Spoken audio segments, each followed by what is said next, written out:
ओम शांति।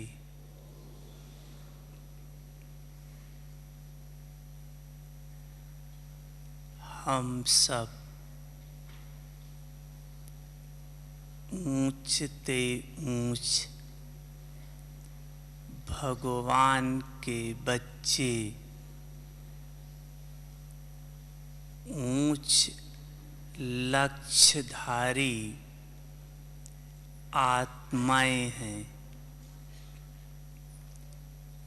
हम सब आत्माओं का लक्ष्य ही है बाप समान बनना।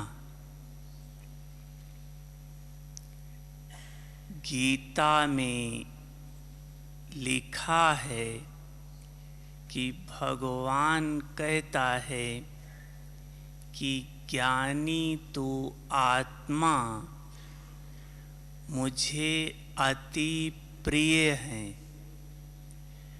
परंतु योगी तो आत्मा तो जैसे मेरा ही स्वरूप है। तो योग हमें भगवान के समान बनाने की शक्ति देता है। भगवान की नॉलेज मिलती है, लेकिन नॉलेज को प्रैक्टिकल में लाने का बल मीठे बाबा की याद से ही मिलता है। हम ब्राह्मण आत्माओं को बाप समान बनने में एक तो पुराने संस्कारों को परिवर्तन कर बाप समान बनाना है। दूसरा, अपने पास्ट के विकर्मों को भस्म करना है, क्योंकि बाप के पास कोई विकर्म का खाता नहीं है। तो समान बनने में ये दो बातें हैं। संस्कार बाप समान और विकर्म का खाता खत्म करना। इन दोनों में संस्कार परिवर्तन में योग की एकाग्रता बहुत मदद देती है। विकर्म विनाश करने में बाबा की याद भी है, सेवा भी है, दुआएं भी हैं। ये सब खाता खत्म करने में मदद देती है। लेकिन संस्कार परिवर्तन में जब तक आत्मा बाप के साथ कुछ समय तक एकाग्र नहीं रहेगी, तब तक अपना ओरिजिनल स्वरूप का आत्मा को अनुभव नहीं होगा। जब ओरिजिनल स्वरूप आत्मा अनुभव कर लेती है, तो वो अनुभव साकार कर्म क्षेत्र पर प्रैक्टिकल में दिखाई पड़ता है, और वो अपनी चीज है इसलिए जो पूर्व संस्कार हैं, रावण के संस्कार हैं, उससे स्वतः ही नफरत आ जाती है, घृणा आ जाती है। अगर कहीं बाई चांस संकल्प या बोल में आ भी जाए तो तुरंत परिवर्तन करने का संकल्प आ जाता है। तो हम सब बाबा के बच्चे योग तो लगाते हैं, लेकिन योग में एकाग्रता नहीं रहती है। एकाग्रता का आधार है, जैसे हम सब जब शुरू में आए तो बताया गया कि इस योगी जीवन के 4 स्तंभ हैं: ब्रह्मचर्य, शुद्ध अन्न, दिव्य गुण, सत्संग। ऐसे एकाग्रता के लिए 6 स्तंभ हैं। जब वो 6 बातें हम आत्माएं अभ्यास करके प्रैक्टिकल में ले आएंगी, तब एकाग्र रह सकेंगी। वो 6 बातें हैं। पहली है अंतर्मुखता, दूसरा है एकांत प्रिय, तीसरा है एक नामी, चौथा है एकानामी, पांचवा है बाप में ही संसार है, अर्थात बाप के द्वारा सर्व प्राप्ति करना। और छठा है एक आस, एक बल, एक भरोसा। यह जब 6 बातें हमारी पक्की हों तो हम एकाग्र रह सकते हैं। अगर इन 6 बातों में कमी है तो एकाग्रता में भी कमी हो जाएगी। अगर एकाग्रता में कमी है तो आपके द्वारा किए हुए योग से शक्ति नहीं प्रकट होगी। जो शक्ति काम करे, संस्कार को परिवर्तन कर दे, पूर्व संस्कार को जला दे, वो नहीं हो पाएगा। तो एकाग्रता में पहली बात है अंतर्मुखता। अंतर्मुखता का 2 अर्थ है।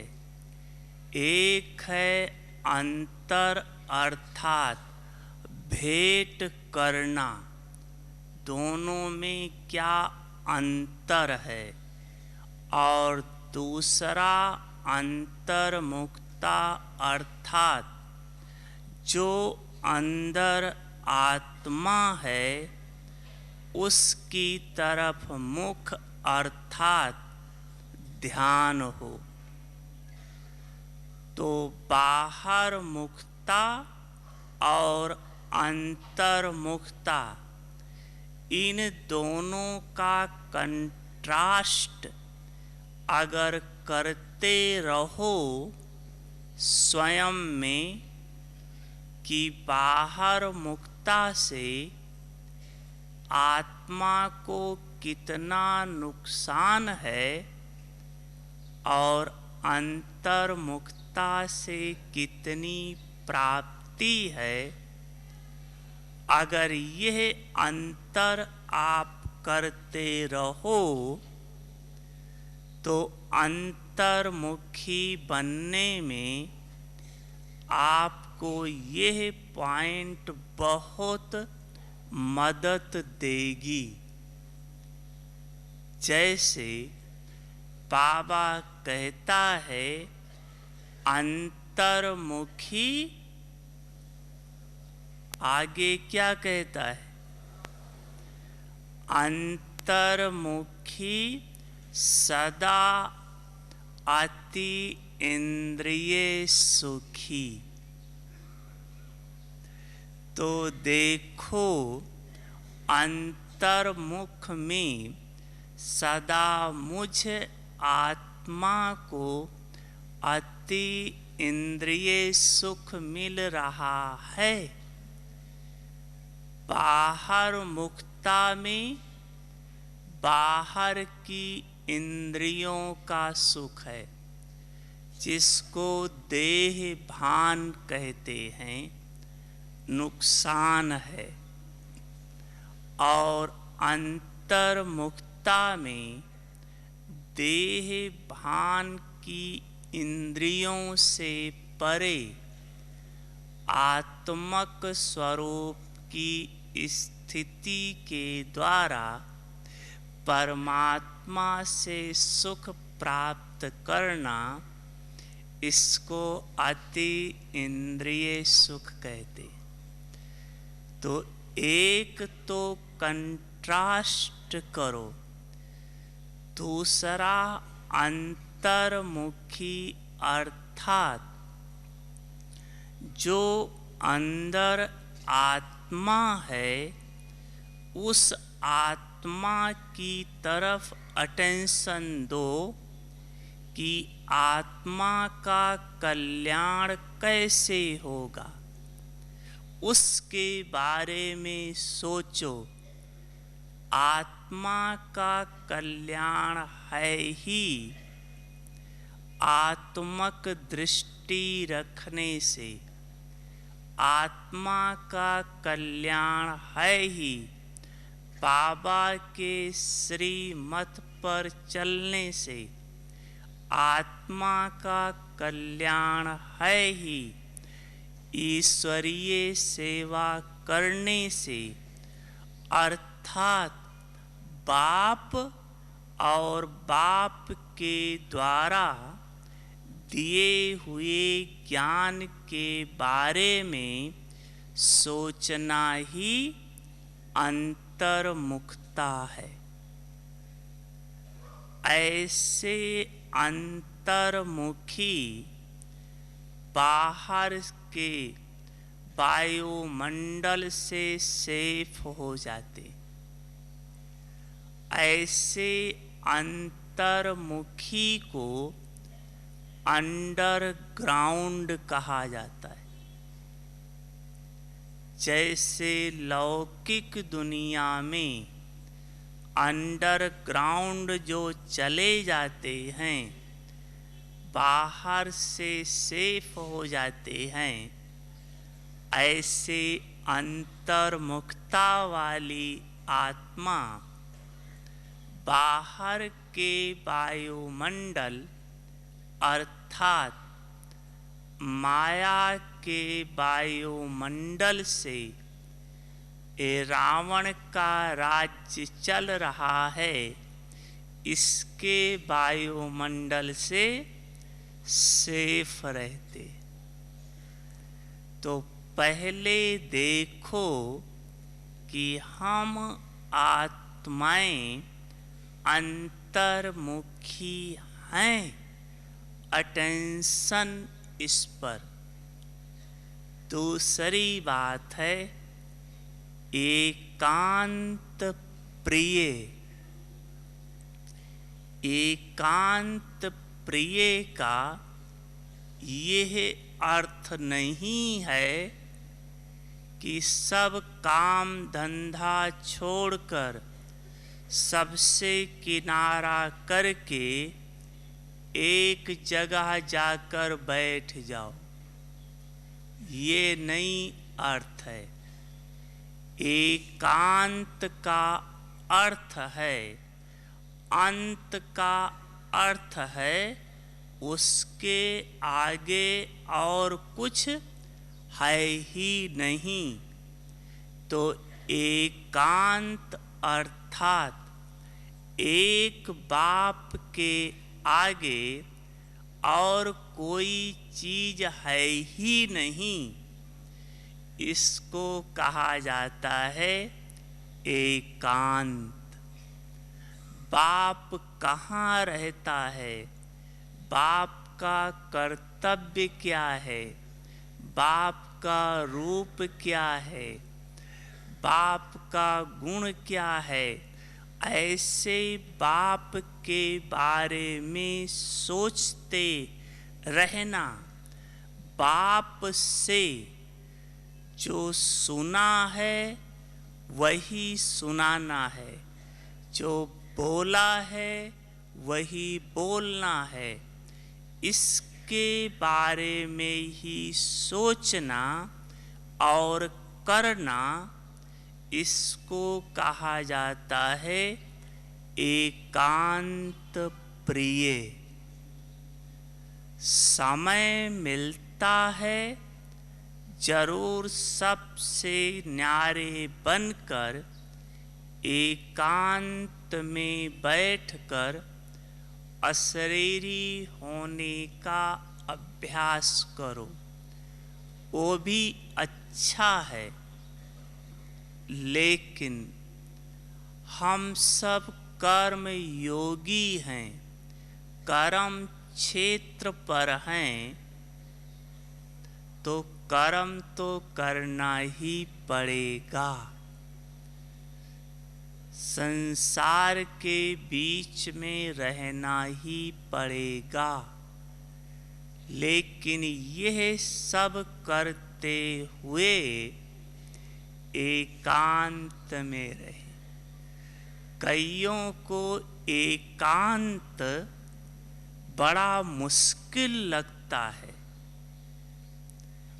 किसी दिन भट्ठी हो, जिस दिन बोला जाता मौन रखो, उस दिन जैसे उन्हें धर्मराज की सजा मिल जाती है। मुश्किल हो जाता है चुप होना, बड़ी मुश्किल से स्वयं को कंट्रोल कर पाते हैं वाणी से परे रहने में।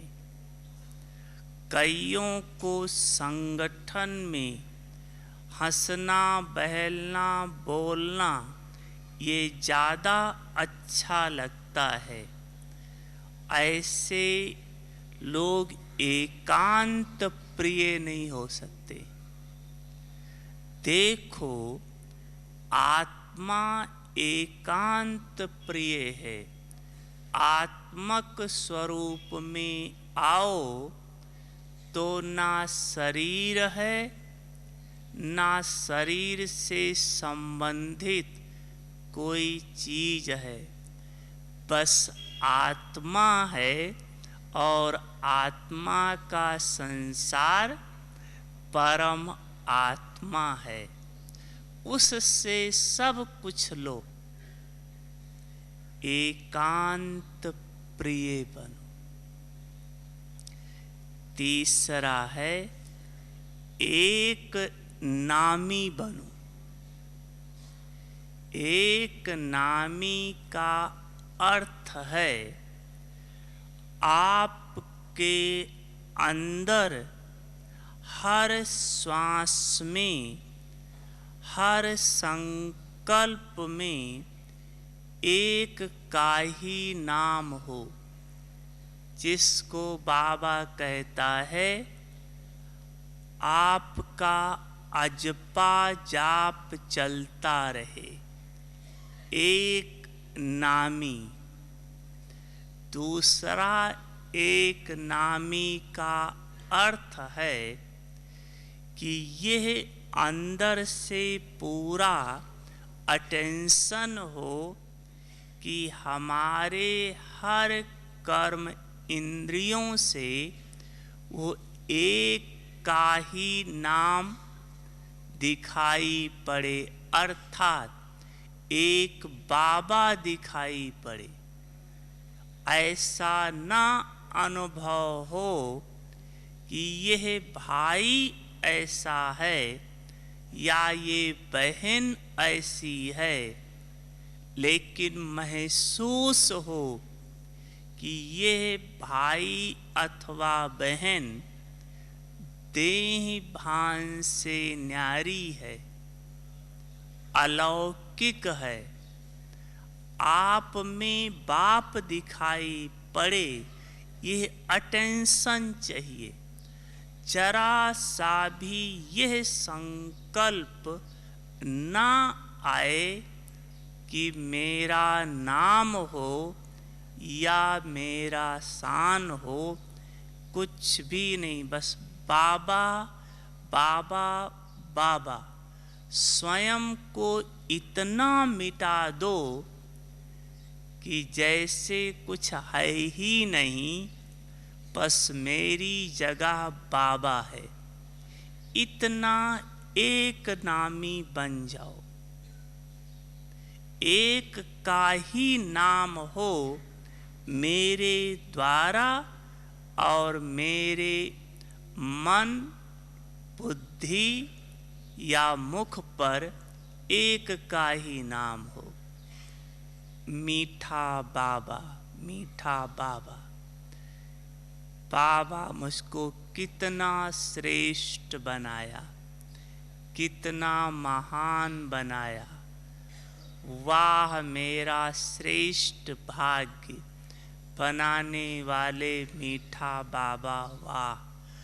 ऐसे दिल से बाबा के प्रति दिल का प्यार उत्पन्न हो तो एक नामी स्वतः बन जाए। इसके बाद है एका नामी। एका नामी का यह अर्थ नहीं है कि खर्च ही नहीं करना है, खूब खर्चा करो, लेकिन व्यर्थ से एका नामी। खर्चा आपको खूब करना है, संकल्पों का भी, स्थूल धन का भी, बोल का भी, लेकिन किस प्रकार से करना है वो बताते हैं। अभी चलो बाबा के पास। ओम शांति।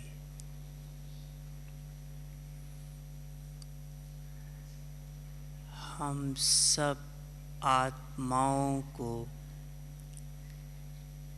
एका नामी का अवतार बनना है, लेकिन बाबा कहता है सफल करो और सफलता लो। तो हमें सफल भी करना है, लेकिन एका नामी करना है व्यर्थ की बचत से। व्यर्थ से स्वयं को बचाओ। एका नामी का अर्थ है कि जो बात आप 10 शब्दों शब्दों में कहकर सिद्ध कर सकते थे, एक शब्द के द्वारा सिद्ध कर दो। जो काम आप 10 बार बोलते थे, एक बार की बोल से वो काम हो जाए, इसका आधार है आपकी पावरफुल स्थिति। अगर आप आत्मक स्वरूप में स्थित हैं और बाप की याद में हैं, तो आपका संकल्प अवश्य सिद्ध होगा। वो बोल आपका अवश्य काम करेगा। ये ब्रह्मा बाबा की विशेषता थी कि मन मना भाव की विधि से अपने हर संकल्प को श्रेष्ठ बनाया, सिद्धि स्वरूप बनाया। जैसे लौकिक दुनिया में जब कोई स्थूल युद्ध में जब कोई स्पेशल अस्त्र शस्त्र यूज करते थे, शास्त्रों में दिखाया है, तो उसको यूज करने का कुछ विशेष मंत्र होता था। जिस मंत्र का आवाहन करके उस शस्त्र को अगर छोड़ते थे तो वो काम अवश्य करता था। तो ऐसे ही आपका जो भी बोल हो या संकल्प हो, अगर आप बाबा की याद में स्थित हो करके बोलेंगे या करेंगे तो अवश्य सिद्ध होगा। लेकिन बोल में या संकल्प को सिद्ध कराने में एक बात अवश्य चाहिए, वो है निस्वार्थपन की भावना और शुभ कामना। अगर संकल्प में निस्वार्थपन की भावना नहीं है, सिर्फ शुभ कामना ही है, तो भी आपका संकल्प जल्दी सिद्ध नहीं होगा। वो बोल जल्दी काम नहीं करेगा। उदाहरण के रूप से मान लो आपके पास कोई वीआईपी आता है या आप किसी की सेवा करने जाते हैं, तो आपके मन में यह संकल्प रहता है कि अगर ये भाई या बहन ज्ञान में चल पड़े तो इससे ये बड़ी सेवा होगी। और स्पष्ट मान लो आप समझते हैं कोई बड़ा सेठ ज्ञान में चल पड़े तो इससे काफ़ी मदद मिलेगी यज्ञ की सेवा की। अब है आपकी शुभ कामना, लेकिन इसमें स्वार्थ समाया है। ये सिद्ध नहीं होगा जल्दी। बहुत समय के बाद सिद्ध होगा। आपके अंदर सेवा के समय यह भावना हो कि इस आत्मा का कल्याण हो जाए, यह आत्मा भी बाबा से बरसा ले ले, पाप का अनन्य बच्चा बन जाए, बाबा का राइट हैंड बच्चा बन जाए, यह शुभ संकल्प रखो। जब बच्चा बन जाएगा वो अपने आप ही सब कुछ करेगा। लेकिन जो हम आस रख लेते हैं ऐसा हो तो ऐसा होगा, ये सफलता नहीं देगी। जैसे एक बार मधुबन में राजीव गांधी आया था। उस समय प्राइम मिनिस्टर शायद नहीं था।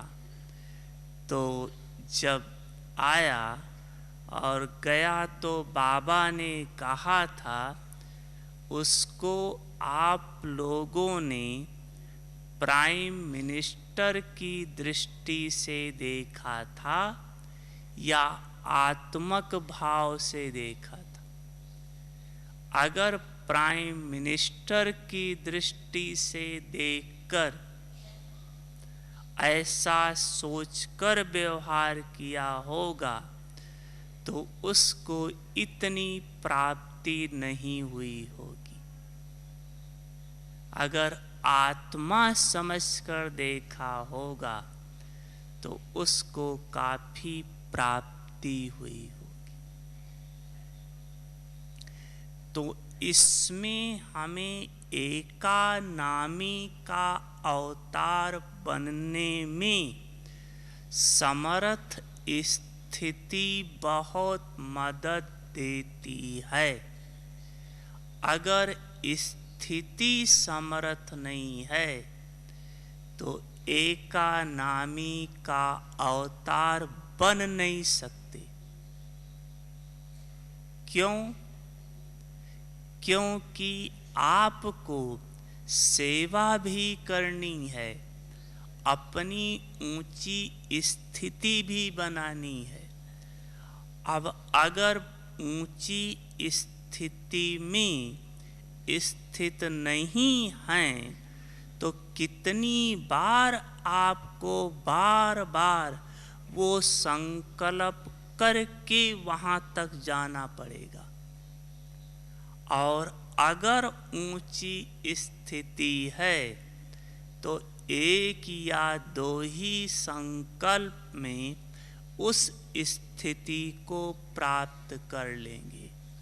समय की बचत, श्वास की बचत, संकल्प की बचत, सबकी बचत हो जाएगी।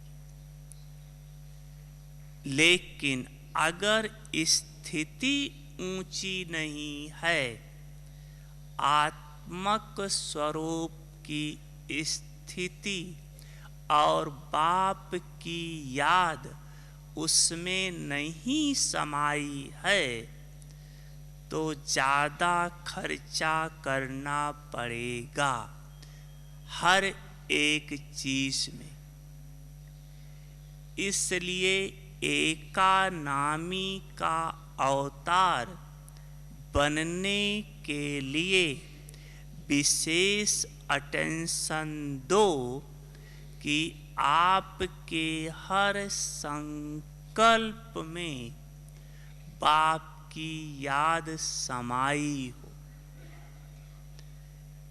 जैसे लौकिक में कहते हैं कि राम का बाण खाली नहीं जाता था, ऐसे जो संकल्प राममय अर्थात बाप की याद में स्थित होकर उठाया है, वो संकल्प खाली जा नहीं सकता।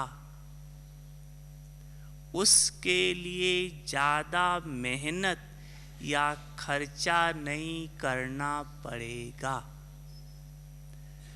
तो एकानामी का अवतार बनने के लिए अटेंशन इसी बात का कि आत्मक स्थिति, बाप की याद और इसके साथ निस्वार्थ भावना और शुभ कामना, तब आप एकानामी का अवतार बन सकते हैं। इसके बाद है एक ही मेरा संसार है, अर्थात एक में अपना संसार देखो। संसार में दो चीज है, व्यक्ति और वैभव। जो सुख व्यक्ति से मिलता है वो सुख बाप से लो। जो सुख वस्तु से मिलता है वो सुख वस्तु को यूज करते हुए बाप की याद में रहकर वस्तु का सुख लो। अगर वस्तु नहीं है और बाप की याद है तो जो आवश्यकता है वो वस्तु आ भी जाएगी।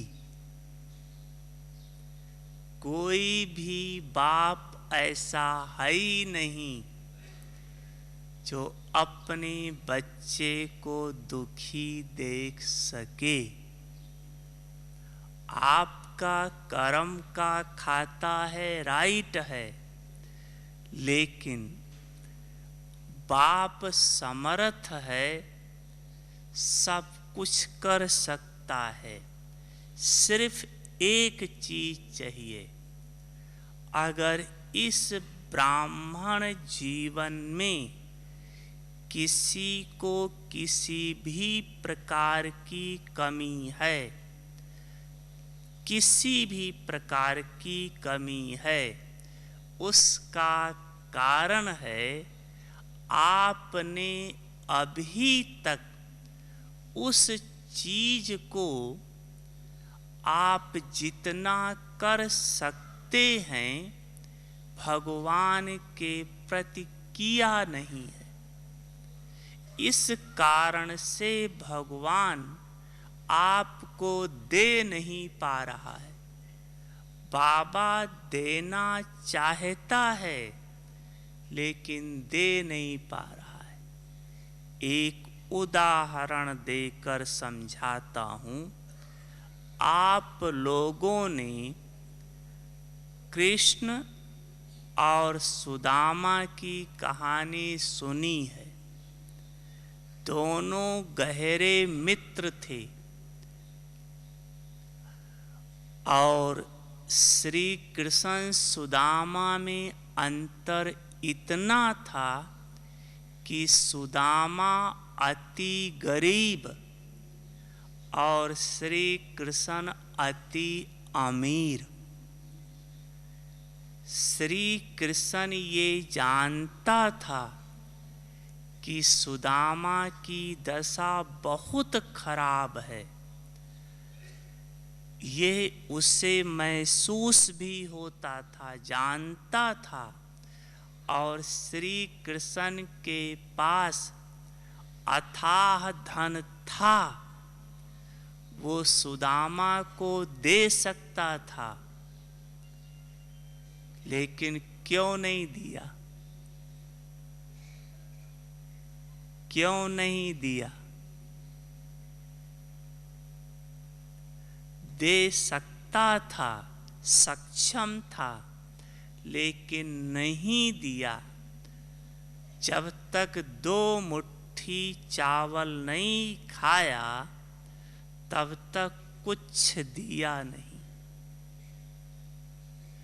2 मुट्ठी चावल भी देखो, ऐसा शास्त्रों में बताते हैं कि सुदामा के घर में खाने के लिए कुछ नहीं था, पड़ोस वालों से मांग कर लाकर दिया था, ले जाओ। तो भगवान भी ईश्वरीय नियम में बंधा है। अगर वो बिना दिए ही दे दे तो फिर तो कर्म फिलॉसफी ही समाप्त हो जाए। इसलिए बिना दिए दे नहीं सकता है। देना किसे कहा जाता है? आप लोग तो सोच रहे होंगे हम तो बाबा के घर में दे ही रहे हैं, तन से सेवा कर ही रहे हैं, लेकिन देना किसे कहा जाता है? एक उदाहरण बताते हैं कि बाबा कहता है अगर इस प्रकार से दो तो अभी ब्राह्मण जीवन में आपको जो चीज चाहिए सब मिलेगा। फल हिसाब किताब है तो बाप खत्म कर देगा। हो सकता है खत्म हो सकता है। बाबा के शब्द याद करो। बाबा कहता है अगर किसी के ऊपर साहब राजी तो उसका क्या करेगा धर्मराज काजी। सोचो, अगर बाप राजी है तो क्या नहीं कर सकता है। लेकिन जितना हो सकता है उतना करो। हो सकने का एक उदाहरण देता हूं। जैसे मान लो आपके पास अभी जितना धन है, जैसा तन है, जो भी है आप कर रहे हो, अब इससे ज़्यादा आप कुछ नहीं कर सकते हो। एक पैसा भी नहीं बचता है। प्रश्न है, मान लो आपके घर में 5 मेंबर थे और उनका खर्चा जैसे तैसे मुश्किल से चल रहा था और आप कुछ नहीं बाबा के घर में कर सकते थे। लेकिन बाबा पूछता है कि अगर 5 के अलावा अगर एक छठा जन्म ले ले तो पालोगे या मार डालोगे? पालेंगे ना। तो कहां से उसके लिए आ गया? जब उसके लिए आ सकता है तो मीठे बाबा के लिए क्यों नहीं निकल सकता है? अगर इस विधि से निकालो, देखो अभी ये ब्राह्मण जीवन जो बाबा कहता है कोई अप्राप्त वस्तु नहीं, ब्राह्मणों के खजाने में ये भगवानों वाच्य है, गलत नहीं है। लेकिन विधि है, उस विधि से सिद्धि मिलेगी। तो नहीं है तो देगा, अगर है तो कैसे यूज करो। फल आपके पास धन है, खूब आराम से रहो, खूब सेवा करो। बाबा कहता ब्राह्मण जन्म है, रूहानी मौज करने का युग, लेकिन किस विधि से? जैसे यादगार रामायण में दिखाते हैं, जब राम लंका जीतकर वापस आए, राजगद्दी पर बैठे तो सबको प्राइज दी गई।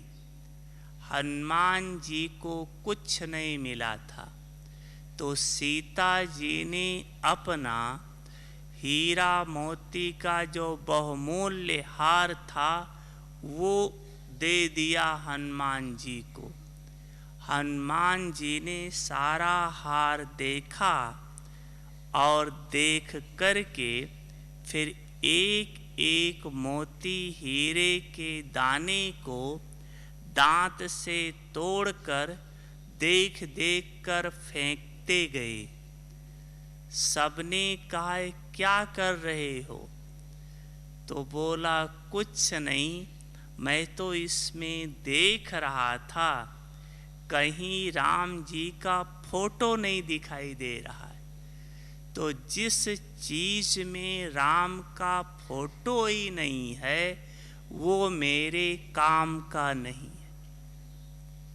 हम ब्राह्मण आत्माएं भी, चाहे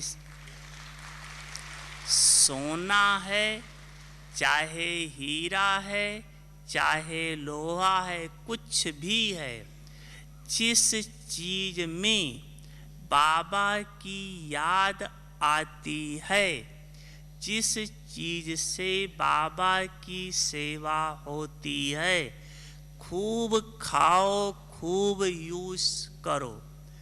और जिस चीज से बाबा की याद ही नहीं आती, वो चाहे हीरा मोती हो, वो मेरे काम का नहीं।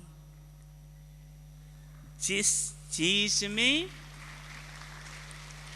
बाप की याद नहीं, वो मेरे काम की नहीं। यह यूज करने की विधि अपनाओ। जैसे देखो, आपने देखा होगा कई बैच पहनते हैं, चाहे कोई सोने का, कोई कुछ पहनता, इसीलिए बाबा की याद है तो खूब पहनो, लेकिन बाबा की याद आए तो, अगर याद खिसकती है तो वो फिर माया बन जाएगी, उसको नहीं यूज करो। और इसके बाद है एक आस, एक बल, एक भरोसा। बहुत सुंदर बात है। एक की ही आस हो, एक की ही आस हो, और एक के ही बल में भरोसा हो। बहुत समझने की चीज है। एक की ही आस हो, आपके अंदर जो भी आस है, जिसको बाबा कहता है चिंता थी पार ब्रह्म परमेश्वर की, उसको पा लिया, अब और क्या बाकी रहा? किस चीज की और इच्छा है? तो एक की ही आस रहे, और एक से ही सर्व कुछ प्राप्त करने की भी आस रहे।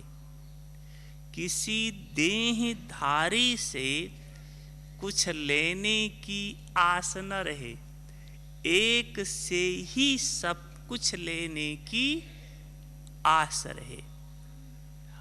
और एक के ही बल का भरोसा हो, ना किसी भाई के, ना किसी बहन के, ना धन के, ना अपने शरीर के, किसी के भी बल का कोई भरोसा नहीं, बस एक के ही बल का भरोसा हो। ऐसी आत्माएं एकाग्रता के मंजिल पर बढ़ सकती हैं। चेक करो, ये 6 चीजें हैं। अगर नहीं हैं तो अपने में लाओ। जब यह 6 बातें आ जाएंगी तब आप एकाग्रता के मंजिल पर बढ़ सकते हो। ये है नींव, फाउंडेशन। यह पक्के हैं तो एकाग्रता की शक्ति बढ़ती जाएगी। एकाग्रता में भी 3 स्टेजेस हैं एकाग्रता में। पहली है एकाग्र होना, दूसरा है एकाग्र चित्त बनना, और तीसरा है एक टिक, बस एक बाप में टिक जाना। ये 3 स्टेजेस एकाग्रता की। पहली बात है एकाग्र होना। एकाग्र होने का अर्थ है सदा स्वयं को बाप के आगे सदा रखो या बाप के आगे सदा रहो। चाहे स्वयं को बाप के आगे सदा रखो, चाहे बाप को स्वयं सदा आगे रखो। अर्थात चाहे बाबा की याद के कर्तव्य के आधार से बाप की याद रहे, चाहे बाबा के गुणों के आधार से बाप की याद रहे, चाहे बाबा ने जो मुझ आत्मा पर इतना उपकार किया है उस स्मृति से बाप की याद रहे, या बाबा हमको खिला रहा है इस स्मृति से याद रहे। किसी भी रीति से, चाहे बाबा टीचर बन करके हमको क्या पढ़ाया है उस पढ़ाई की स्मृति से बाप याद रहे। सतगुरु के रूप से क्या वरदान दिया है उस रूप से याद रहे। किसी भी रीति से बाप के आगे रहो या बाप आपके आगे रहे। यह एकाग्र हो जाओ। पहले ये एकाग्रता लाओ, बस एक के आगे चाहे रहो चाहे रखो। जब इस प्रकार की एकाग्रता आ जाएगी फिर इससे आप ऊपर चलेंगे एकाग्र चित्त। एकाग्र चित्त का अर्थ है कि कई बातें हमारे चित्त में समाई हुई है, जो वर्तमान समय नहीं दिख रही हैं या स्मृति में हैं, लेकिन यकायक याद आ जाती है।